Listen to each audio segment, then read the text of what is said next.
পর আমাদের ঝিটকার বাজার, মাছাটা এবং কসাইপট্টি এখানে একটা কাজের বাজেট হয়েছে, সংস্কার বাজেট, যেটা রাস্তা হবে এবং ঢালাই হবে এবং কন্ট্রাক্টর এখানে উপস্থিত হয়েছেন এবং প্রকৌশলী ভাই পারমিশন কি প্রকৌশলী উপর থেকে পারমিশন আসছে বাজেটে, সরকারি বাজেটে।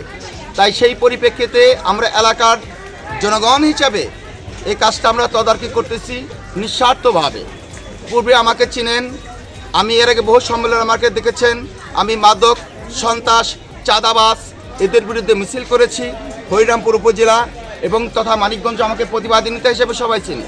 তাই এখানে কাজটা এখানে করতে আসছে যারা কন্ট্রাক্টর, তার আমরা সর্বাত্মকভাবে হ্যালো ভাই সর্বাত্মকভাবে সাহায্য করব। ঠিক আছে, এখানে যারা দুষ্কৃতিকারী কোনো দূষর পার্টি যাতে এখানে ধরতে না পারে, আসতে না পারে, সেই দিকে আমরা সজাগ দৃষ্টি রাখবো। আমরা নিঃস্বার্থভাবে কাজ করি, আমরা দেশকে ভালোবাসি, দেশের মানুষকে ভালোবাসি এবং আমরা পরিবেশকে ভালোবাসি। পরিবেশ যাতে দূষণমুক্ত না হয় সেদিকে আমরা লক্ষ্য রাখবো।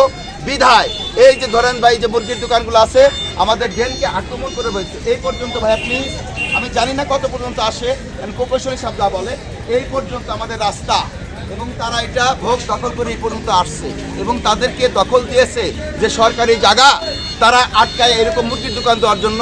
তারা কোনো রেসপন্সিবিলিটি ব্যক্তি তাদের যারা দায়িত্ব আছে তাদের তারা খুঁজে পায় নাই। বিধায় প্রকৌশলী সাহেব আসবে, আমরা ইউনোর সাথে কথা বলবো, ইউনো মহোদয়ের সাথে কথা বলবো, সবার সাথে কথা বলবো যাতে দোকানপাট না থাকে সেদিকে আমরা দিব। চেয়ারম্যান সাহেব অটোমেটিকলি আসতেছে, ছবি বিশ্বাস, ঠিক আছে আমার বন্ধুবর, তারা আসতেছে। তাই বিধায় আল্লাহর কাছে লাখো শুকরিয়া করি যাতে আমাদের এই রাস্তাটা সুন্দর হয়ে যায়, ভালো করে না সংস্কার করে দিয়ে যায়। আর এই সাইডটা ভাই প্লিজ একটু ধরেন প্লিজ, এই যে সাইডটা আপনারা দেখতেছেন এই যে মুরগির দোকানটা এটা এখানে অবৈধভাবে এইভাবে সরকারি রাস্তাটা দখল করছে। যখন কোনো গাড়ি যায় তখন ট্রাক, বাস কোনো কিছু যাইতে পারে না, মানুষ এত দুর্ভোগে পরিণত হয় যেটা নাকি আশ্চর্যজনক ব্যাপার। তাই আমরা এখন সুযোগ পেয়েছি, আল্লাহ যদি বাঁচায় রাখে এই রাস্তাটা পুরো সংস্কার করে ফেলবো ইনশাল্লাহ। সকলে আমাদের জন্য দোয়া করবেন, সকলে আমাদের জন্য দোয়া করবেন এই কাজটা যাতে সুন্দরভাবে সুষ্ঠুভাবে হয়, কোনো দোসর পার্টি যাতে না ঢুকতে পারে সেদিকে আমরা নেতাকর্মী যারা আছি আমরা সোচ্চার পবিত্র মতো তার কাজটা করে দেব। আমরা শুধু কাজটা তাদের কাছে বুঝে নিব সঠিক কাজটা করছে কিনা। ধন্যবাদ, সকলে আমাদের জন্য দোয়া করবেন।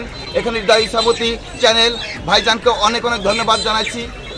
দাদা আমার অনেকগুলো ভাই আমার অনেকগুলো প্রোগ্রামে আসেন এবং আমার সাথে সবসময় কাজ করেন। দাদা আমাকে খুব পছন্দ করেন, ধন্যবাদ।